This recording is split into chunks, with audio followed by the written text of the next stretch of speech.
YouTube channel medical nurses सब। My name is कीर्ति। तो आज का जो क्वेश्चन रहेंगे हमारे वो आपके अपकमिंग एग्ज़ाम में बहुत ही हेल्पफुल रहेंगे। तो आज जिनका पेपर है 6 सितंबर को, आई थिंक जीएमसी ग्वालियर वालों का पेपर है, 9 सितंबर को यूपी सीएचओ वालों का पेपर है। तो उन सभी के लिए क्वेश्चन हेल्पफुल रहेंगे। वीडियो को एंड तक ज़रूर देखें और जो भी लोग चैनल पर नए हैं चैनल को सब्सक्राइब करके बेल आइकन बटन को जरूर प्रेस करें, जिससे आपके अपकमिंग जो भी एग्ज़ाम होते हैं उनमें क्वेश्चन हेल्पफुल रहेंगे। और साथ ही साथ हर एक सीरीज़ में एक क्वेश्चन आप लोगों के लिए दिया जाता है, तो उसका आंसर हमेशा नेक्स्ट जो क्वेश्चन लाए जाते हैं उसमें दे दिया जाता है। एंड वन मोर थिंग कि जिन भी लोगों को यूपी सीएचओ पेपर को लेके डाउट है कि जीके किस तरीके का आएगा, करंट अफेयर क्या होगा, तो आपका मोस्टली सेक्शन है जो नर्सिंग सेक्शन रहेगा। करंट अफेयर जीके रीजनिंग में भी हो सकता है 5 से 10 नंबर की ही है, बट बाकी आपका जीके आएगा और करंट अफेयर आएगा वो रिसेंट को लेके आ सकता है। कोविड-19 को लेके क्वेश्चन आ सकते हैं जो कि ऑलरेडी चैनल पर अपलोड कर दिए गए हैं, तो आप उन क्वेश्चंस को भी देख सकते हैं। तो यहाँ पर जो क्वेश्चन लिए गए हैं लास्ट, उसमें एक क्वेश्चन आप लोगों के लिए दिया गया था। तो क्वेश्चन था nursing education was established by. तो नर्सिंग एजुकेशन की स्थापना किसने की थी? ऑप्शन में था लेविएनाडॉक, विलियम वॉल्ड, वार्टन या फिर फ्लोरेंस नाइटिंगेल। तो यहाँ पर एक क्वेश्चन आया था जो रिसेंट में इंदौर का पेपर हुआ था, उसमें क्वेश्चन पूछा गया था, बट ऑफिशियल आंसर की में आंसर गलत बताया गया है। तो नर्सिंग एजुकेशन की स्थापना पहली बार की थी फ्लोरेंस नाइटिंगेल ने 1960 में, जो पहला स्कूल खोला गया था लंदन में। तो किसने इसकी नर्सिंग एजुकेशन की स्थापना की थी? वो की थी फ्लोरेंस नाइटिंगेल ने। फ्लोरेंस नाइटिंगेल का जो बर्थ प्लेस है वो एग्जाम में आपको आता है, तो वो Italy. And one more thing कि फ्लोरेंस नाइटिंगेल के जन्मदिन को हम किस डे के तौर पे सेलिब्रेट करते हैं? तो हर साल in every year international nurses day हम 12 मई को सेलिब्रेट करते हैं, क्योंकि इसी दिन फ्लोरेंस नाइटिंगेल का जन्म हुआ था। नेक्स्ट क्वेश्चन है यहाँ पर, जो फर्स्ट क्वेश्चन है सीरीज का, false sensory perception not associated with real external stimuli is called. तो फॉल्स सेंसरी परसेप्शन है जिसमें रियल चीज़ से कोई भी लेना देना नहीं है, रियल एक्सटर्नल स्टिमुलाई प्रेजेंट ही नहीं है, तो ये क्या कहलाएगा? ऑप्शन में कॉन्क्रीट थिंकिंग, डिल्यूजन, इल्यूजन या फिर हेलुसिनेशन। जो फॉल्स सेंसरी परसेप्शन है जिसमें रियल और जो सही चीज़ें हैं उनसे कोई लेना देना नहीं, एक्सटर्नल स्टिमुलाई नहीं है, तो क्या कहलाएगा? ये कहलाएगा हेल्यूसिनेशन। और जो हेल्यूसिनेशन है सबसे ज़्यादा सीजोफ्रेनिया के पेशेंट में देखने को मिलता है। क्वेश्चन एग्जाम में आता है कि सीजोफ्रेनिया के पेशेंट में सबसे ज़्यादा क्या देखने को मिलेगा? Delusion, illusion, hallucination. तो डिल्यूजन है जो, और हेल्यूसिनेशन मोस्टली डिल्यूजन देखने को मिलता है सीजोफ्रेनिया के पेशेंट में। अलग अलग टाइप का डिल्यूजन देखने को मिलता है। एंड हेल्यूसिनेशन है जो मोस्टली साइकेट्रिक इमरजेंसीज के साथ साथ कुछ और कभी कभी जो नॉर्मल लाइफ होती है उसमें भी आपको फील हो जाता है। बट यहाँ पर जो फॉल्स सेंसरी परसेप्शन है जिसमें रियल स्टिमुलाई प्रेजेंट नहीं है, तो ये क्या है? हेल्यूसिनेशन। नेक्स्ट क्वेश्चन है यहाँ पर, ये जितने भी यहाँ पे क्वेश्चन लिए गए हैं एम्स के पेपर से मोस्टली क्वेश्चन लिए गए हैं, एम्स के जितने भी प्रीवियस ईयर पेपर रहे उनमें से क्वेश्चन है, during blood transfusion the most important nursing responsibility is. तो जब ब्लड ट्रांसफ्यूज कर रहे हो आप, ब्लड एडमिनिस्टर कर रहे हो किसी पेशेंट को, तो उस टाइम पर आपकी एज ए नर्स सबसे first and most important responsibility क्या होगी? ऑप्शन में है draw a sample from the patient before each unit is transfused, warm the blood to body temperature to prevent the chilling, run the blood at a slower rate during the first few minutes of the transfusion, maintain patency of the IV catheter with dextrose solution। तो as a nurse आपकी जो यहाँ पर पहली and first important priority होगी वो होगी option number 3, run the blood at the slower rate during the first few minute of the transfusion, क्योंकि ऐसा करने से आपको जो ब्लड ट्रांसफ्यूजन के कॉम्प्लिकेशन है वो पता चल जाएंगे कि जो ब्लड ट्रांसफ्यूज किया जा रहा है वो प्रॉपर तरीके से ट्रांसफ्यूजन हो रहा है या नहीं, किसी भी तरीके की स्वेलिंग तो नहीं आ रही है, पेशेंट को कोई अदर सिम्टम्स देखने को नहीं मिल रहा, सिवरिंग तो नहीं हो रही है पेशेंट को बहुत ज़्यादा, पेशेंट को बहुत ज़्यादा डिस्कम्फर्ट तो नहीं हो रहा है, इसीलिए पहले कुछ मिनटों तक जो ब्लड है बहुत ही स्लो रेट से ट्रांसफ्यूज़ किया जाता है। यहाँ पर आपका ऑप्शन जो अकॉर्डिंग टू ऑप्शन के हम जाते हैं तो वही होगा कि आपको ब्लड को धीरे धीरे ट्रांसफ्यूज़ करना है कुछ मिनटों तक। ऐसा करने से आपको जो ब्लड ट्रांसफ्यूज़न को लेकर जो कॉम्प्लिकेशन डेवलप होते हैं वो इजीली पता चल जाएंगे। यदि कोई भी कॉम्प्लिकेशन डेवलप होते हैं तो आप तुरंत ट्रांसफ्यूज़न को स्टॉप कर सकते हैं। तो ऐसे केस में आपको ब्लड ट्रांसफ्यूज़न को तुरंत स्टॉप करना होगा। नेक्स्ट है यहाँ पर kit supplied eight sub centre is. तो ये क्वेश्चन हर एक एग्जाम में आता है, specially CHO and staff nurse exam में। तो कौन सी किट है जो कि सब सेंटर में सप्लाई की जाती है? ऑप्शन में है kit E, kit M, kit K या फिर किट B। तो जो किट सप्लाई की जाती हैं सब सेंटर में वो होती है किट B। इन किट में kit A and kit B ये दोनों सब सेंटर में दी जाती हैं। बट जनरली एग्जाम में किट B पूछी जाती है, बट आपको दोनों किट याद रखनी है कि किट A में क्या दिया जाता है और किट B में क्या दिया जाता है। तो किट A भी सब सेंटर में दी जाती है और किट B भी सब सेंटर में दी जाती है। तो किट A में क्या क्या चीज़ें अवेलेबल होती है? ORS ओरल रिहाइड्रेशन सॉल्ट के 150 packets, tablet iron folic acid large and small. तो लार्ज टैबलेट यदि पूछी जाती है तो 15,000 टैबलेट दी जाती है 15,000, और स्मॉल टैबलेट पूछी जाती है आयरन फॉलिक एसिड की तो 13,000। विटामिन ए सोल्यूशन दिया जाता है, 6 बॉटल दी जाती हैं, 100 ml रहता है हर एक बॉटल में। और जो टैबलेट है कॉट्रीमैक्सोल दी जाती है पीडियाट्रिक यूज़ के लिए, 1000 टैबलेट इसकी दी जाती हैं। तो एक किट ए में रहेगा जो कि सब सेंटर में दी जाती है। किट बी एग्जाम में हमेशा पूछी जाती है कि सब सेंटर में कौन सी किट दी जाती है, और किट बी दी जाती है तो कहाँ पे दी जाती है। तो इसमें टोटल 9 आइटम्स प्रेजेंट होते हैं। इसमें से टैबलेट मिथाइल अर्गोमेट्रिन मेलेट रहेगी, पैरासीटामोल, मिथाइल अर्गोमेट्रिन मेलेट के इंजेक्शन होंगे, मेल्बेडाजोल की टैबलेट, डाइसाइक्लोमाइन होगा, ऑइंटमेंट होगा प्रोबिटिन, सेट्रीमाइड पाउडर होगा, कॉटन बैंडेज होगा और एब्जॉर्बेंट कॉटन होगा। तो बेसिक चीज़ें किट बी में है जो रखी जाती है, सब सेंटर में प्रोवाइड की जाती हैं। तो आपको ये चीज़ें याद रखनी है कि किट बी कहाँ दी जाती है। किट बी एंड दोनों सब सेंटर पे दी जाती हैं। एंड देन इनका पॉपुलेशन नॉर्म्स भी आपसे एग्जाम में पूछ सकते हैं कि कितनी पॉपुलेशन पे एक सब सेंटर होगा, कितने पर प्राइमरी हेल्थ सेंटर होगा या फिर कितने पर कम्युनिटी हेल्थ सेंटर होगा। यदि सब सेंटर की बात की जाती है, जो प्लेन एरिया होते हैं वहाँ पर 3,000 सॉरी जो हिली ट्राइबल एरिया होते हैं वहाँ पर 3,000 में एक सब सेंटर होगा, और जो पहाड़ी इलाके होंगे हिली ट्राइबल एरिया होंगे वहाँ पर 3,000 के लिए हिलियन ट्राइबल में और 5,000 के लिए प्लेन एरिया में सब सेंटर खोला जाएगा। और यदि बात जब की जाती है कि PHC के लिए तो 20,000 पॉपुलेशन है यदि पहाड़ी area tribal area hilly area में तो वहाँ पर रहेगा, और प्लेन एरिया में 30,000। एंड देन जब कम्युनिटी हेल्थ सेंटर की बात आती है तो एक कम्युनिटी हेल्थ सेंटर 80,000 से 1,20,000 पॉपुलेशन के बीच में रखा है। 80,000 है जो, यदि 80,000 पॉपुलेशन किसी पहाड़ी एरिया में ट्राइबल एरिया में है, जंगली टाइप के इलाके में, तो वहाँ पर 80,000 पॉपुलेशन के लिए एक CSC होगा, और 1,20,000 है तो प्लेन एरिया के लिए। तो ये पॉपुलेशन नॉर्म्स हो गया जो कि एग्जाम में हमेशा आता है। नेक्स्ट क्वेश्चन है, while assessing a patient's cranial nerve, the nurse asks the patient to raise the eyebrow, smile and show the teeth to assess which cranial nerve। तो जब आप पेशेंट की क्रेनियल नर्व को असेस कर रहे हैं तो आप पेशेंट से कहते हैं कि अपनी आईब्रो ऊपर की तरफ कीजिए, स्माइल कीजिए एंड सो द टीथ, आप अपने दांत दिखाइए। तो आप एक कौन सी क्रेनियल नर्व है जो असेस कर रहे हैं उस पेशेंट की?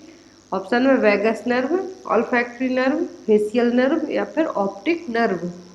तो पेशेंट की आप आईब्रो, स्माइल और टीथ जब असेस करते हैं तो इस टाइम पे आप पेशेंट की cranial nerve, facial cranial nerve जो कि 7वें नंबर की क्रेनियल नर्व है जिसमें आप पेशेंट के मोटर फंक्शन चेक कर रहे हैं, यहाँ पर आपका आंसर आएगा फेशियल नर्व। तो जो फेशियल नर्व है कौन से नंबर की क्रेनियल नर्व है? तो यह 7वें नंबर की क्रेनियल नर्व, जिसमें आप पेशेंट के मोटार फंक्शन चेक करते हैं, जिसमें मुंह में स्माइल रहेगी, राइस और eyebrows, so upper teeth, so lower teeth, puff out the cheeks, purse the lips, close eyes tightly while nurse tries to open them. आपको अपनी आंखें बंद रखनी है जब नर्स या डॉक्टर कोशिश करते हैं आपकी आंखें खुलवाने की। तो ये किसके लिए, पैरालिसिस, फ्लैसिड फेशियल पैरालिसिस को चेक करने के लिए सभी चीज़ें मोटर फंक्शनिंग चेक किया जाता है। क्रेनियल नर्व टेस्टिंग 7A कहलाती है, इसमें मोटर फंक्शन चेक किए जाते हैं। तो यहाँ पर आपका आंसर क्या होगा, सी। डॉक्टर यहाँ पे क्या चेक कर रहा है, फेशियल क्रेनियल नर्व नंबर 7, क्योंकि फेशियल नर्व है। तो यहाँ पर फेशियल नर्व से आपके फेस में फ्लैसिड पैरालिसिस या फिर फेशियल पैरालिसिस जैसी कोई कंडीशन तो नहीं है, उसको फाइंड आउट करने के लिए डॉक्टर ये करेगा। तो यहाँ पर कौन सी फेशियल नर्व और क्रेनियल नर्व, सॉरी कौन सी क्रेनियल नर्व असिस्ट की जा रही है, तो फेशियल नर्व है जो यहाँ पे असिस्ट की जा रही है। Next is a woman using diaphragm for contraception should be instructed to leave it in place for at least how long after intercourse। तो यदि किसी वुमेन के लिए कॉन्ट्रासेप्शन के तौर पर वो डायफ्राम मेथड को अपनाती है तो कौन से इंस्ट्रक्शन दिए जाते हैं कि इंटरकोर्स के बाद आप कितने टाइम तक इसको जिस प्लेस पे है वहीं पर रहने दे सकते हैं। ऑप्शन में 6 आवर, 12 आवर, 1 आवर या फिर 28 आवर। एक क्वेश्चन अभी रिसेंट में जो CHO एग्जाम हुआ था उसमें भी आया था। तो डायफ्राम को कितने टाइम तक आफ्टर इंटरकोर्स के जिस प्लेस पर वहीं पर लीव कर सकते हैं, तो एटलीस्ट 6 आवर तक। कितने घंटे के लिए, एटलीस्ट 6 आवर के लिए जहाँ पर है वहीं पर इसको रख सकते हैं। बट आफ्टर 6 आवर इसको आपको रिमूव करना होगा, क्योंकि इसके बाद जो इसके काम करने का तरीका है डायफ्राम का, तो वो क्या हो जाएगा, ख़त्म हो जाएगा। इसीलिए आफ्टर 6 आवर आपको इसके लिए रिमूव करना होगा, क्योंकि इसकी जो कॉन्ट्रासेप्शन कैपेबिलिटी है वो नहीं रहेगी। नेक्स्ट है यहाँ पर look at the picture and identify the procedure usually done in a labour room. तो यहाँ पर ये आप इमेज देख सकते हैं छोटी सी, इसमें एक प्रोसीजर किया जा रहा है जो कि लेबर रूम में ही किया जाता है हमेशा। तो कौन सा प्रोसीजर किया जा रहा है, ऑप्शन में NST, कलर डॉपलर, ECG, एमनियोसेंथेसिस। तो यहाँ पर लेबर रूम में जो प्रोसीजर किया जा रहा है नॉन स्ट्रेस टेस्ट। क्या है, नॉन स्ट्रेस टेस्ट। इसमें 2 बेल्ट आप देख सकते हैं क्योंकि पेट पर बने हुए हैं। तो इसमें जो नॉन स्ट्रेस टेस्ट में क्या किया जाता है कि बेबी किस तरीके से मूवमेंट कर रहा है, क्या हार्ट बीट है, और ये प्रोसीजर लेबर रूम में ही किया जाता है। तो एक जो यहाँ पर 2 बेल्ट लगे हुए हैं इनको क्या कहा जाता है, NST प्रोसीजर हो रहा है यहाँ पर। इसमें इस NST प्रोसीजर में बेबी की वेलबींग के साथ साथ बेबी की हार्ट रेट क्या है, बेबी के मूवमेंट क्या हो रहे हैं, क्योंकि जब लेबर स्टार्ट होता है तो उस टाइम पर आपको जो जो बेबी के मूवमेंट है आपको फील नहीं होंगे, इसीलिए उस टाइम पर बेबी के जो मूवमेंट हैं वो क्या करवाए जाते हैं, NST के थ्रू चेक किए जाते हैं कि बेबी की हार्ट बीट है जो ठीक है या नहीं है, हार्ट बीट में कोई प्रॉब्लम तो नहीं हो रही, कॉन्ट्रैक्शन प्रॉपर आ रहा है, यूट्राइन कॉन्ट्रैक्शन प्रॉपर आ रही है नहीं। दोनों चीज़ें नॉन स्ट्रेस टेस्ट से चेक की जाती हैं। और एक नॉन इन्वेसिव टेस्ट है, इसमें आपको किसी भी तरीके का काटा पीटी है जो इन्वेसिव नहीं होगा। तो ये क्या है, नॉन स्ट्रेस टेस्ट है। इसमें क्या किया जाता है कि फीटल हार्ट रेट के साथ साथ यूट्राइन कॉन्ट्रैक्शन को भी चेक किया जाता है। जो नॉर्मल नॉन स्ट्रेस टेस्ट होता है NST होता है, इसमें फीटल हार्ट रेट 110 से 160 बीट पर मिनट तक शो होगी विथ मॉडरेट वेरिएबिलिटी के साथ, मतलब कि 5 से 25 तक हार्ट बीट है, ऊपर नीचे हो सकती हैं बट 160 से ज़्यादा नहीं होना चाहिए। और यहाँ पर 2 qualifying acceleration in 20 minutes with no declaration के तौर पर इनको यूज़ किया जाता है। तो NST टेस्ट ऑलरेडी आपको एक वीडियो के थ्रू पूरा बता दिया गया है, तो आप उस वीडियो को ज़रूर प्रेफर करें। यदि आपको इस तरीके से समझ में नहीं आता है तो उसमें एक्सेलरेशन डिसलेरेशन सभी चीज़ें प्रॉपर तरीके से बताई गई हैं। तो जो टेस्ट यहाँ पे किया जा रहा है क्या है, नॉन स्ट्रेस टेस्ट। नेक्स्ट है यहाँ पर a 40-year-old unconscious patient is brought to the casualty following road traffic crash, his blood pressure was 80/60 mm of Hg, what will do first. तो एक 40 साल का अनकॉन्शियस पेशेंट कैजुअलिटी में लाया गया है रोड ट्रैफिक एक्सीडेंट के कारण। तो उसका जो ब्लड प्रेशर है बहुत ही ज़्यादा लो है, 80/60 mm of Hg हो रहा है। तो एज अ नर्स आपकी फर्स्ट प्रायोरिटी क्या होगी, ऑप्शन में है protect the airway, start vasopressors, CT scan head, infuse 2 litre of crystalloids. तो आपकी जो फर्स्ट प्रायोरिटी होगी रोड ट्रैफिक एक्सीडेंट के पेशेंट में, यदि आपको ऑप्शन में प्रोटेक्ट द एयरवे आता है तो आपको हमेशा उसी को मार्क करना होगा। पहले आपको एयरवे है जो उसको चेक करना होगा, क्योंकि पेशेंट बहुत ज़्यादा गंभीर हालत में लाया गया है, बीपी उसका इतना ज़्यादा लो हो गया है, रोड ट्रैफिक एक्सीडेंट का पेशेंट है। तो ऐसे केस में आपको पहले एयरवे प्रोटेक्ट करना होगा, देन आफ्टर आप है जो आगे के प्रोसीजर्स कर सकते हैं। तो यहाँ पर आपका आंसर क्या होगा, protect the airway. Next is which is true with kangaroo mother care. तो कंगारू मदर केयर को लेके यहाँ पर सही पॉइंट क्या है। तो आप याद रखें, जो भी लोग सीएचओ और स्टाफ नर्स का पेपर देने वाले हो, पीडियाट्रिक में से जो एक क्वेश्चन बनता है वो आता है कंगारू मदर केयर का। जरूरी नहीं कि कंगारू मदर केयर आपसे डायरेक्ट पूछ लिया क्यों दी जाती, कितने टाइम के लिए दी जाती है, इस तरीके से भी पूछ सकते हैं कि कंगारू मदर के लिए कौन दे सकता है। तो कंगारू मदर केयर को लेके 6 से 7 क्वेश्चन आपके बनते हैं, वो आपको याद रखना बहुत ही ज़रूरी है। तो पहले हम इस क्वेश्चन की बात करते हैं कि कंगारू मदर केयर को लेके सही पॉइंट्स यहाँ पर क्या हैं। ऑप्शन में skin to skin contact, breast feeding, prevention from infection. Second option है skin to skin contact, breast feeding, early discharge. Skin to skin contact, early discharge, prevention from infection, early discharge, breast feeding, prevention from infection. तो यहाँ पर आपको इस तरीके के option में बिल्कुल भी कंफ्यूज नहीं होना है। तो सभी को पता है kangaroo mother care skin to skin contact दिया जाता है, बेबी को ब्रेस्ट फीड करवाया जाता है। क्यों दिया जाता है, बेबी को इन्फेक्शन से बचाने के लिए, हाइपोथर्मिया से प्रिवेंट करने के लिए बेबी को दिया जाता है। तो यहाँ पर आपको मार्क करना होगा ऑप्शन नंबर फर्स्ट और A option, skin to skin contact, breast feeding, prevention from infection. और कंगारू मदर केयर उन बेबीज़ के लिए प्रेफर किया जाता है जिनका बर्थ वेट कितना हो, लो बर्थ वेट बेबीज हो, बर्थ वेट 2.5 kg से भी कम हो, उन बेबीज़ के लिए कंगारू मदर केयर है जो प्रेफर की जाती है। तो इसमें कंगारू मदर केयर फैमिली का कोई भी हेल्दी पर्सन दे सकता है, मदर दे सकती है, फादर दे सकते हैं, ग्रैंड फादर और ग्रैंड मदर दे सकते हैं, बट हेल्दी होना चाहिए, आपको इन्फेक्शन से फ्री होना चाहिए, किसी भी तरीके का आपको इन्फेक्शन नहीं होना चाहिए, और हर एक सेशन एटलीस्ट 1 आवर का होना चाहिए। और जो कंगारू मदर केयर दी जाती है इसका एक एम ये होता है कि बेबी को हाइपोथर्मिया से प्रिवेंट करना है। यदि baby low birth weight, generally babies को हाइपोथर्मिया होने के चांसेस ज़्यादा होते हैं आफ्टर बर्थ, तो उनको गर्माहट प्रोवाइड कराने के लिए जो बेस्ट तरीका होता है वो होता है केएमसी। वार्म रेडिएटर में भी रखा जाता है, बट केएमसी है जो एट होम आप कहीं पर भी अच्छी जगह बैठ के अपने बच्चे को केएमसी प्रोवाइड कर सकते हैं, जिससे बेबी को हाइपोथर्मिया से प्रिवेंट करने के साथ साथ आप उसको इन्फेक्शन से भी बचा सकते हैं, मदर बेबी के बीच में बॉन्डिंग भी अच्छी होगी। ये सभी चीज़ें कंगारू मदर केयर की है जो एक बेनिफिट के तौर पर आपको हेल्प करेगी। तो यहाँ पे कंगारू मदर केयर फैमिली का कोई भी मेंबर दे सकता है। क्यों दी जाती है, तो जिन बच्चों का बर्थ वेट 2.5 kg से कम होता है उनको कंगारू मदर केयर दी जाती है। Next is inferiority versus guilt shown in the age of. तो ये एरिक एरिक्सन थ्योरी का क्वेश्चन है यहाँ पर। तो इंफीरियरिटी एंड वर्सेस गिल्ट है जो किस एज में देखने को मिलेगा। ऑप्शन में 0 to 1 year, 1 to 3 year, 3 to 6 year या फिर 6 to 12 ईयर।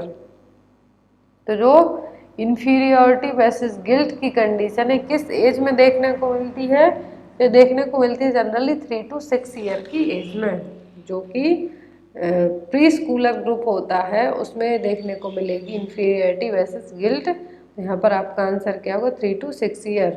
ये देखिए यहाँ पर Erikson stage of psychological development के अकॉर्डिंग साइकोलॉजिकल क्राइसिस होती हैं किस एज में होंगी, तो इन्फेंट सी से 18 मंथ तक क्या होगा, ट्रस्ट वर्सेस मिसट्रस्ट, और 18 month to 3 year that means क्या है, टोडलर। तो टोडलर में क्या देखने को मिलता है, ऑटोनॉमी वर्सेस 7 डाउट। एंड आता है फिर 3 to 5 ईयर और 3 to 6 ईयर भी कभी कभी कंसिडर किया जाता है। तो इसमें आता है इनिशिएटिव वर्सेस गिल्ट। एंड आता है 5 to 13 ईयर जो स्कूल एज चिल्ड्रन है, इनमें क्या होगा, इंडस्ट्री वर्सेस इंफीरियरिटी देखने को मिलेगा। 13 to 21 में in identity versus role confusion. 21 to 39 जो कि एडल्टहुड पीरियड है, तो इसमें इंटीमेसी वर्सेस आइसोलेशन। एंड आता है 40 to 65 ईयर, तो जेनरेबिलिटी एंड स्टैग्नेशन। लास्ट आती है ईगो इंटीग्रिटी वर्सेस डिस्पेयर। 65 साल से ज़्यादा के आप हो जाते हैं, जिसमें आपको ईगो इंटीग्रिटी वर्सेस डिस्पेयर है जो देखने को मिलेगा। तो यहाँ पर एरिक एरिक्सन स्टेज के अकॉर्डिंग आपको पूरे साइकोलॉजिकल डेवलपमेंट याद रखने होंगे, एग्जाम में आते हैं आपके, स्पेशली जो स्टेट लेवल के पेपर आप लोग दे रहे हो उनमें तो ये क्वेश्चन आपको पूछे जा सकते हैं। नेक्स्ट है यहाँ पर according to Erikson stage of development 4-year-old child comes under. तो एरिक एरिक्सन की स्टेज ऑफ डेवलपमेंट के अकॉर्डिंग 4 साल का बच्चा है जो किस स्टेज में आएगा, किस एज 4 साल का बच्चा है किस में आएगा, प्री स्कूलर में, स्कूलर में, टोडलर में या फिर इन्फेंट में। तो जो 4 साल का बच्चा है 4-year-old चाइल्ड है किस स्टेज में आएगा, तो ये आएगा प्री स्कूलर एज ग्रुप में। जो 3 to 6 ईयर के बच्चे होते हैं वो प्री स्कूलर एज ग्रुप में कंसीडर किए जाते हैं। तो यहाँ पर 4 साल का यदि बच्चा पूछा जाता है, 5 का पूछा जाता है, 3 का पूछा जाता है, तब भी आपको प्री स्कूलर ही मार्क करना है। यदि 6 to 12 और 6 to 12 और 13 पूछा जाता है तब आपको स्कूल गोइंग चिल्ड्रन स्कूलर पर मार्क कर सकते हैं। बट यहाँ पर 4-year-old पूछते हैं, 3 ईयर पूछते हैं और 5 ईयर पूछते हैं तो आपको प्री स्कूलर के लिए मार्क करना होगा। एंड लेस देन 1 to 3 पूछते हैं तो toddler, and less than 1 year तो इन्फेंसी में। Next is worker in ICDS programme is. तो इनमें से कौन सा है जो ICDS प्रोग्राम के तहत काम करने वाले वर्कर हैं। इंटीग्रेटेड चाइल्ड डेवलपमेंट स्कीम जो कि 1975 में आई थी, एग्जाम में क्वेश्चन आता है ICDS स्कीम कब आई थी, 1975 में, फुल फॉर्म है इंटीग्रेटेड चाइल्ड डेवलपमेंट स्कीम। तो इसके तहत कौन से वर्कर आते हैं, ऑप्शन में anganwadi, village health guide, health supervisor या फिर MPW। तो जो वर्कर आते हैं ICDS प्रोग्राम के तहत वो है इनमें से आंगनवाड़ी वर्कर। कौन से आंगनवाड़ी वर्कर हैं जो ICDS प्रोग्राम के तहत आते हैं। नेक्स्ट है यहाँ पर nurse keep in mind while giving heparin injection to a patient. तो एज अ नर्स आप जब हेपेरिन इंजेक्शन एडमिनिस्टर करते हैं, इंजेक्ट करते हैं किसी पेशेंट को, तो आपको अपने माइंड में क्या चीज़ें रखनी होंगी। ऑप्शन में don't aspirate don't massage, do aspirate don't massage, don't aspirate do massage या फिर डू एस्पिरेट डू मसाज। तो आपको कौन सा पॉइंट है जो अपने दिमाग में रखना होगा जब आप हेपेरिन इंजेक्शन दे रहे हैं। तो हेपेरिन जनरली इंट्रावीनस रूट से दिए जाते हैं एंड IM रूट से कभी कभी प्रेफरेंस सबक्यूटेनियस भी दे दी जाती है, बट हेपेरिन को हमेशा IV से ही दिया जाता है।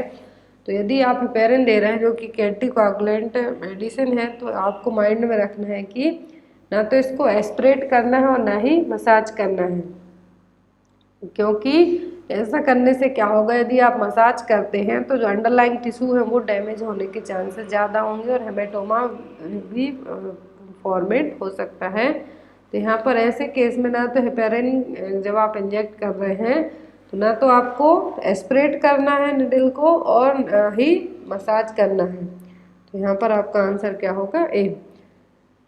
नेक्स्ट है यहाँ पर method use to give haloperidol injection.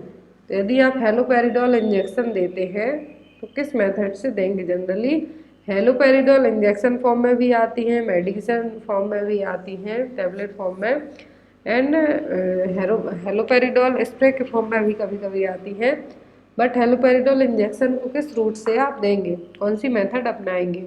Option में Z track, M track, N track या फिर W ट्रैक। तो जो हेलोपेरिडोल का जो इंजेक्शन है हमेशा दिया जाता है जेट ट्रैक टेक्निक से। जैसे आयरन इंजेक्शन दिए जाते हैं उसी तरीके से हेलोपेरिडोल को भी जेट ट्रैक टेक्निक से दिया जाता है। जेट ट्रैक टेक्निक क्यों अपनाई जाती है, ताकि जो हमने इंट्रामस्कुलर इंजेक्शन लगाया है उससे मेडिसिन का जो इफेक्ट है वो क्या ना करे, इरिटेशन ना करे टिश्यूज़ में, वहाँ पर मेडिसिन लीकेज ना हो, इसीलिए जेट ट्रैक मेथड को अपनाया जाता है।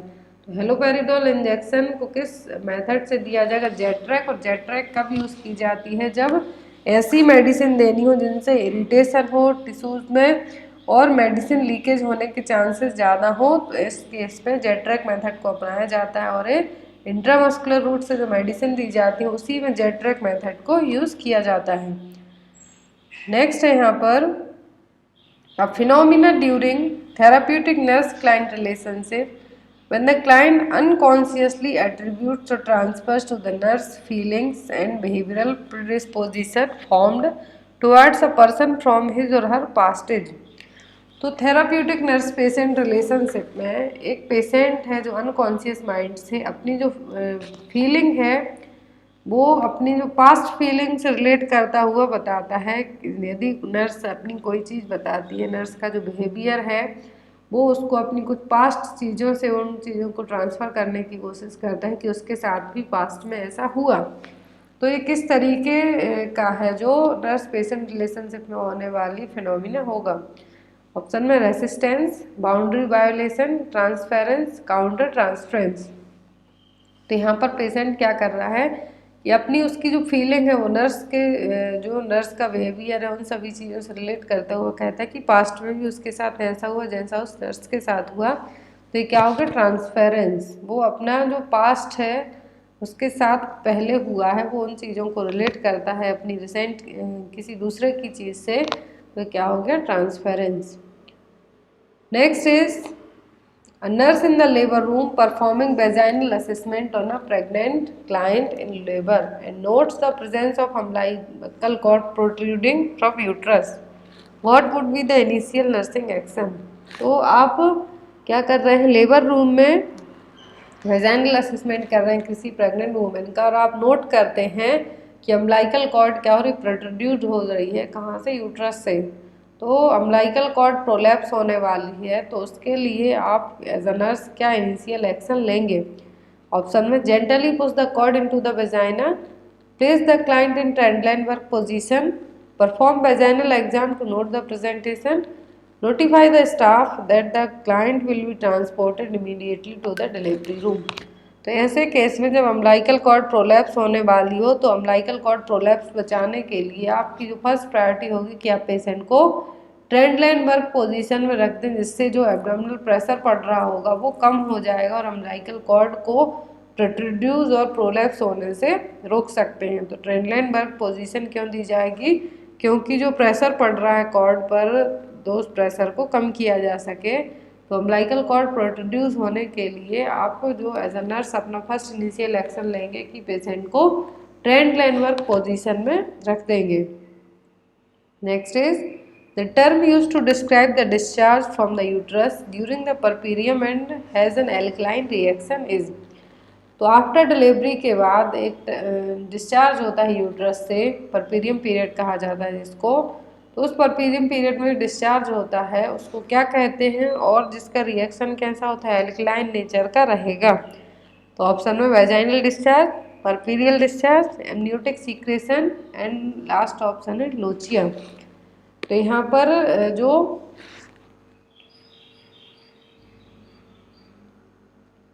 डिस्चार्ज हो रहा है एल्कलाइन नेचर का है, परपीरियम पीरियड में हो रहा है, तो क्या है, लोचिया। क्या है, lochia. Next is look at the picture and identify. तो यहाँ पर इमेज दिख रही है, इसको आपके लिए बताना है कि ये है क्या। ऑप्शन में laryngeal mask airway, oxygen mask, endotracheal tube, single lumen airway. तो यहाँ पर पिक्चर शो हो रही है आपके लिए, क्या है, लेरेंजियल मास्क एयरवे।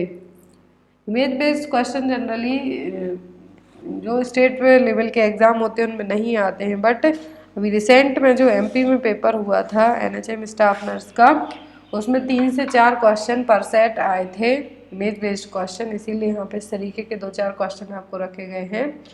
नेक्स्ट है यहाँ पर the normal rate of cervical dilatation in the active phase of first stage of labour in a primigravida is. Cervical dilatation, जो सर्विक्स का डायलिटेशन हो रहा है, तो फर्स्ट स्टेज में 2 फेज होती हैं, एक्टिव फेज और लेटेंट फेज। तो एक्टिव फेज में सर्विक्स का डायलिटेशन है जो प्रीमिंग ग्रेविटा में कितने क्या होगा, जो नॉर्मल रेट होगी वो क्या होगी।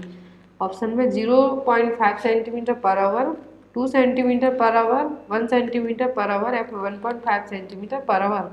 तो सर्विक्स 1 घंटे में कितने सेंटीमीटर डायलेट होगी जब एक्टिव फेज हो फर्स्ट स्टेज ऑफ लेबर की, किसमें, प्रीमिंग ग्रेविटा में। तो ये होगी 1 सेंटीमीटर पर आवर।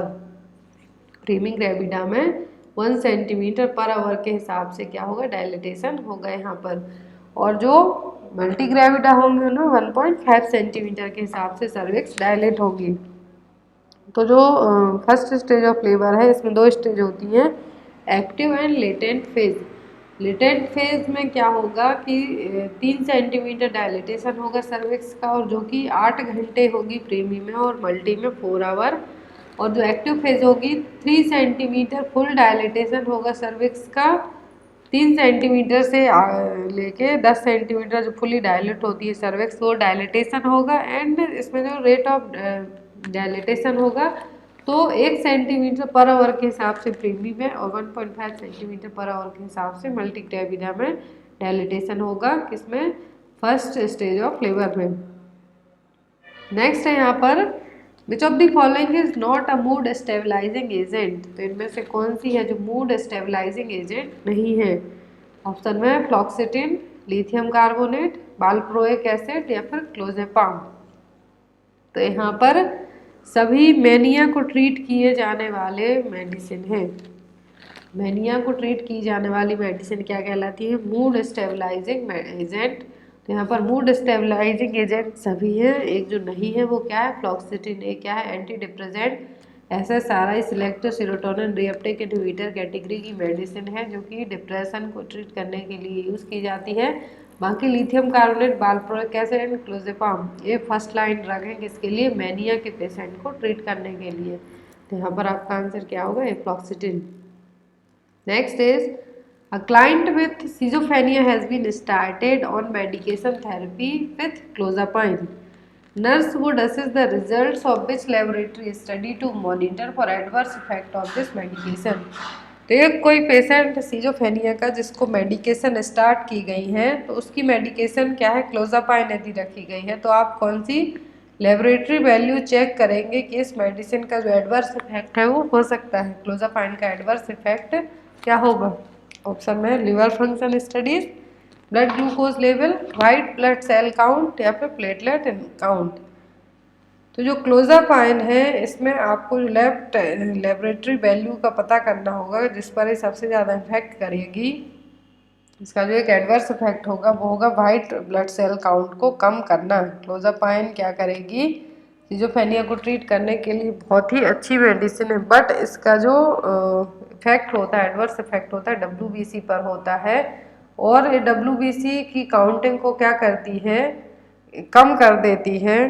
तो जो स्पेशली किसको? न्यूट्रोफिल्स को, जो कि इन्फेक्शन से फाइट करने में हेल्प करती है। और यदि ऐसा होता है तो पेशेंट को बहुत ही जल्दी इन्फेक्शन होने के चांसेस रहेंगे। तो इसीलिए जब भी सिजोफ्रेनिया के पेशेंट में क्लोजापाइन दिया जाता है तो उसका WBC काउंटिंग है जो चेक किया जाता है कि जो adverse effect, severe adverse effect तो नहीं हुआ है।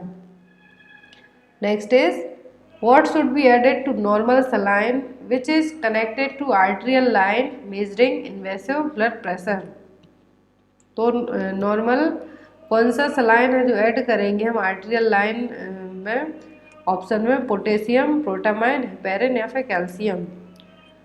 तो जो आर्टेरियल लाइन से यदि हमें इन्वेसिव BP चेक कर रहे हैं हम तो यहाँ पर कौन सा जो सलाइन है एडमिनिस्टर करेंगे, साथ में ऐड करेंगे तो होगा हेपेरिन।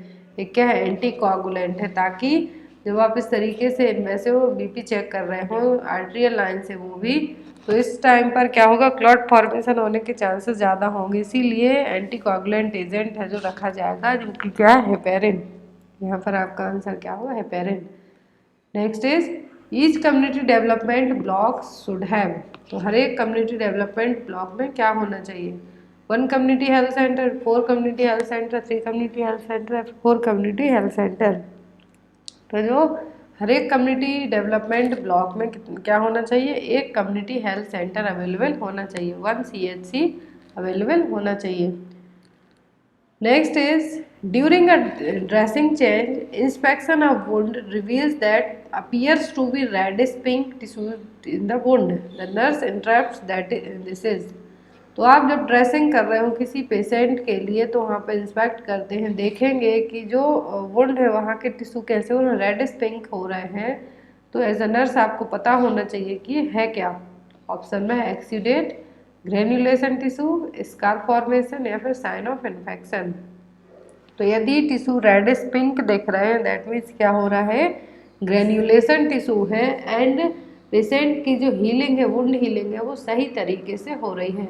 यदि यही टिश्यू वहाँ पर आपको रेड कलर में दिखते हैं, डार्क रेड इन कलर में दिखते हैं, तो ये अनहेल्दी ग्रेन्युलेशन टिश्यू होंगे और इससे पता चलेगा कि पेशेंट की ना तो हीलिंग प्रॉपर हो रही है, वुंड इन्फेक्शन होने के चांसेस ज़्यादा बढ़ रहे हैं। तो यदि रेडिश पिंक है दैट मीन्स हीलिंग प्रॉपर हो रही है, और एक यहाँ ग्रेन्युलेशन टिश्यू है, ये इंडिकेटर है हीलिंग के लिए कि पेशेंट का जो वुंड है, घाव, उसकी हीलिंग अच्छी हो रही है। याद रखना आपको कि healthy granulation tissue reddish pink colour के होंगे, और जो अनहेल्दी होंगे वो क्या होंगे, डार्क रेड कलर के होंगे, जिससे पेशेंट का जो वुंड है वहाँ पे आपको पता चलना चाहिए कि पेशेंट को इन्फेक्शन होने वाला है, हो रहा है, और साथ ही साथ हीलिंग प्रॉपर नहीं हो रही है।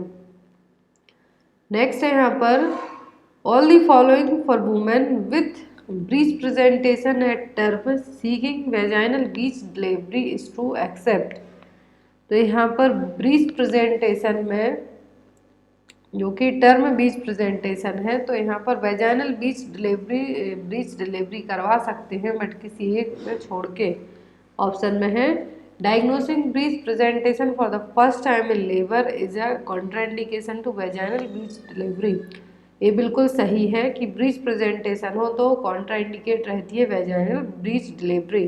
दूसरा है continuous electric fetal heart rate monitoring should be offered to women with breech presentation in labour. तो continuously electric fetal heart rate को चेक करना है कि फीटल की जो हार्ट रेट है वो प्रॉपर हो रही है या नहीं। Vaginal breech delivery should be conducted in presence of a person skilled in the conduct of labour with breech presentation. तो ऐसा आपको बिल्कुल भी नहीं करना है, क्योंकि वेजाइनल ब्रीच डिलीवरी होने के चांसेस कम होते हैं, इमरजेंसी सिजेरियन सेक्शन करने की ज़रूरत पड़ सकती है। तो यहाँ पर आपका सही आंसर होगा सी। और ब्रीच प्रेजेंटेशन कब कहा जाता है, जब बटक्स और फीट दोनों क्या हो, फर्स्ट ड्यूरिंग द बर्थ के टाइम पर दोनों कहाँ पर हो, प्रेजेंटेशन इनका डाउन साइड हो। तो बटक्स और feet both are place in come out first during the birth. जो सेफेलिक प्रेजेंटेशन होता है उसमें हेड सबसे पहले बाहर आता है, बट ब्रीच प्रेजेंटेशन में बटक्स और फीट या फिर दोनों हैं जो बाहर आ सकते हैं। तो 3 टाइप का होता है, कंप्लीट, फ्रैंक या फिर फोर्टलिंग ब्रीच प्रेजेंटेशन। एक क्वेश्चन आपके लिए, इसका आंसर आप लोग कमेंट बॉक्स में जरूर देना।